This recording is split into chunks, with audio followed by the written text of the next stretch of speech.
کہ میں یہ سمجھتا تھا کہ تیری صورت جو ہے وہ دنیا کے اندر بہاروں کو لاتی ہے، تیرے دم سے بہاریں آتی ہیں اور تیرے دم سے ہی بہاریں ٹھہری رہتی ہیں، یعنی اس دنیا کے اندر بہاریں جو ہیں وہ محبوب کے دم سے ہیں، میں یہ سمجھتا تھا، تیری آنکھوں کے سوا دنیا میں رکھا کیا ہے۔ شاعر کیا کہہ رہا ہے کہ اے میرے محبوب، میں یہ سمجھتا تھا کہ تیری آنکھیں جو ہیں اس کے علاوہ دنیا میں کوئی بھی قدر کے لائق شے نہیں ہے، یعنی صرف اگر دنیا میں جو ہے کہ کوئی چیز قدر کے لائق ہے تو وہ محبوب کی آنکھیں ہیں۔ تو یہ عاشق کے اپنے جذبات ہیں، شاعر کے اپنے جذبات ہیں، جو رومانی خیالات ہیں جن کا وہ اظہار وہ کر رہا ہے کہ میں یہ سمجھتا تھا کہ انسان اگر محبت کر رہا ہے تو اسے ساری دنیا کے غموں سے نجات مل جاتی ہے اور وہ صرف اپنے محبوب کے چہرے اور اس کی آنکھوں میں ہی کھویا رہتا ہے۔ تو وہ کہہ رہا ہے تو جو مل جائے تو تقدیر نگوں ہو جائے یعنی جھک جائے۔ تو شاعر کہہ رہا ہے کہ کہنا یہ چاہتا ہے کہ اگر محبوب مل جائے، اگر محبوب کا ساتھ مل جائے، محبوب کا وجود اس کے ساتھ ہو تو یہ تقدیر جو ہے وہ اس کے سامنے جھک جاتی ہے اور انسان جو ہے اس کو ہر چیز بنا مانگے خود بخود مل جاتی ہے، پھر اسے کسی بات کی پرواہ نہیں ہوتی۔ مطلب یہ ہے کہ تقدیر جو ہے وہ اس کے ساتھ ہوتی ہے، پھر اسے یہ نہیں ہوتا کہ اسے کوئی چیز، ہر چیز بنا مانگے اسے مل جاتی ہے، ہر شے جو ہے وہ اس کے سامنے خود بخود چھوٹی ہو جاتی ہے اگر محبوب اس کے سامنے ہے تو۔ اب وہ کہہ رہے ہیں یوں نہ تھا میں نے فقط چاہا تھا یوں ہو جائے۔ شاعر کیا کہہ رہا ہے؟ یوں نہ تھا میں نے فقط چاہا تھا، فقط کا مطلب ہوتا ہے صرف، فقط کا کیا مطلب ہوتا ہے؟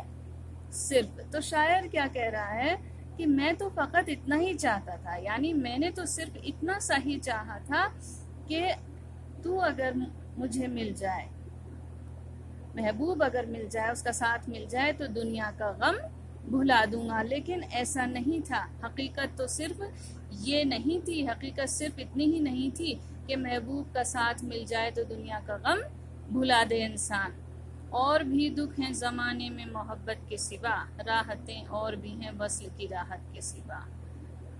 زمانے کے اندر شاعر کیا کہنا چاہ رہا ہے کہ زمانے کے اندر محبت کے سوا اور بھی ایسے بہت سارے دکھ ہیں جو آج کے سنگین حالات میں ہمیں سمجھ میں آ رہے ہیں، کیونکہ ہم تو یہی سمجھتے تھے کہ انسان کو اگر محبت کا غم ہے، محبت مل جائے، انسان کو محبوب مل جائے تو پھر وہ زمانے کا کوئی غم اس کے ساتھ نہیں ہوگا، لیکن اب ہمیں یہ سمجھ میں آ رہا ہے کہ اور بھی دکھ ہیں زمانے میں محبت کے سوا، کہ دنیا کے اندر محبت کے سوا بہت سارے غم، بہت سارے دکھ ہیں۔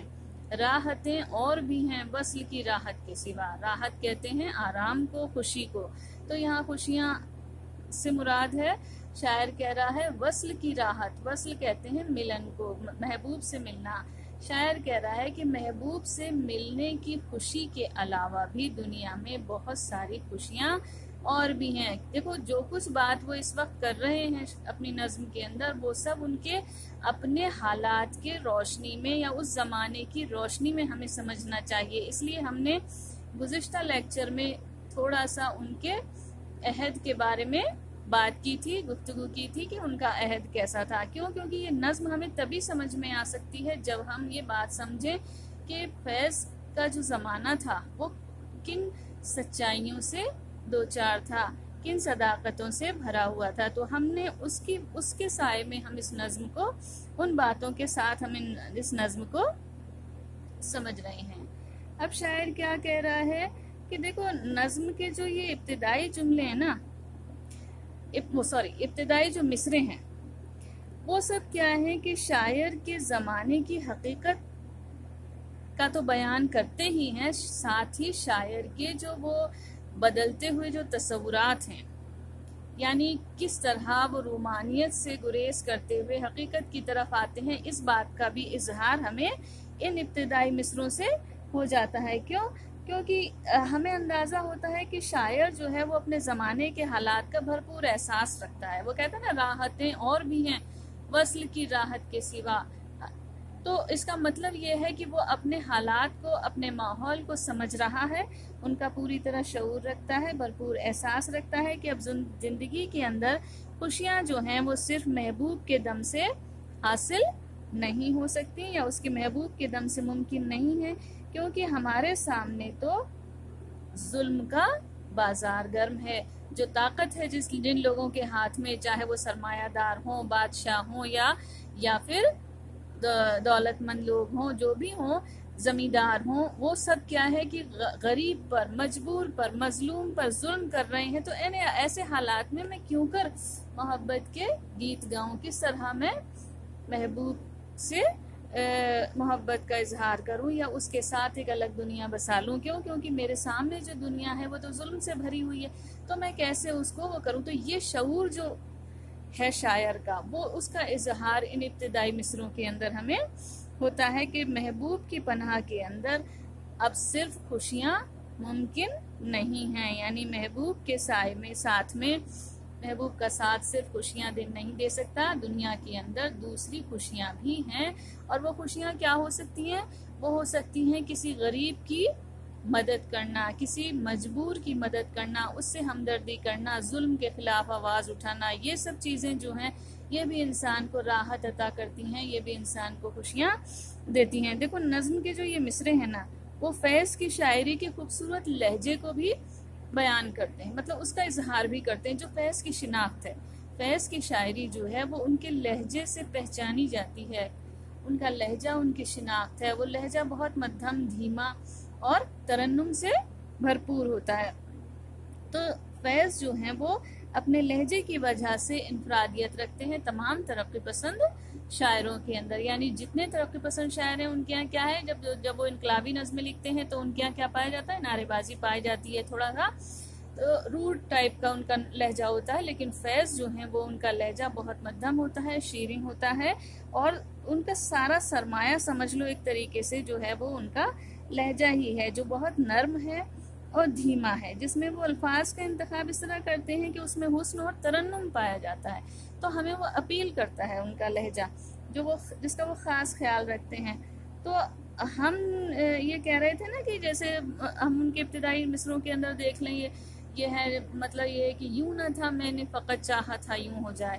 یا ہم اس کے ابتدائی یہ جو ان مصروں کے اندر دیکھ لیجئے کہ تیرا غم ہے تو غم دہر کا جھگڑا کیا ہے، تیری صورت سے ہے عالم میں بہاروں کو ثبات، تیری آنکھوں کے سوا دنیا میں رکھا کیا ہے، تو جو مل جائے تو تقدیر نگوں ہو جائے، یوں نہ تھا میں نے فقط چاہا تھا یوں ہو جائے. تو یہ جو لہجہ ہے، یہ جو نرم لہجہ ہے، دھیما لہجہ ہے، یہ فیض کی شناخت ہے جس سے فیض پہچانے جاتے ہیں. تو فیض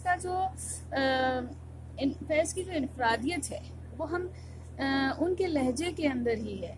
کیونکہ جو دوسرے جو ترقی پسند شاعری کرتے ہیں، دوسرے جب انقلابی نظمیں لکھتے ہیں تو کیا کرتے ہیں، اس میں بڑی وہ ہوتی ہے، مطلب ایک طریقے سے کیا ہے کہ نعرے بازی آ جاتی ہے، کیونکہ وہ بھی یہ بات دکھانا چاہتے ہیں کہ ہم ظلم کے خلاف آواز اٹھا رہے ہیں. لیکن فیض جو ہیں وہ کتنا بھی ترقی پسند خیالات کا اظہار کریں اپنے، کتنا بھی وہ ظلم کے خلاف آواز اٹھائیں اور مجبوروں اور محنت کشوں کا ساتھ دیں، ان کے لیے ان ہمدردی کا اظہار کریں، لیکن کیا ہوتا ہے، ان کا لہجہ نرم ہی ہوتا ہے. حالانکہ ایسا نہیں ہے کہ انہوں نے اپنی شاعری کے اندر کہیں انہوں نے ایسا بھی کیا ہے جس میں بلند لہجہ ہے ان کا، اس میں پایا جاتا ہے کچھ الفاظ بھی ان کے ایسے ہیں، لیکن وہ کیا ہے، ان کی اصل شناخت نہیں ہے. اصل شناخت جو ہے وہ فیض کے لہجے کی، ان کے نرم لہجے کے اندر ہی پائی جاتی ہے، جو انہیں منفرد کر دیتی ہے، انہیں انفرادیت عطا کرتی ہے. یہ آگے کے جو اشعار ہیں وہ ہم اگلے لیکچر کے اندر انشاءاللہ سمجھنے کی کوشش کریں گے. امید ہے کہ یہ اشعار جو ہیں ابتدائی فیض کی نظم کے، یہ آپ کو سمجھ میں آئے ہوں گے. Thank you.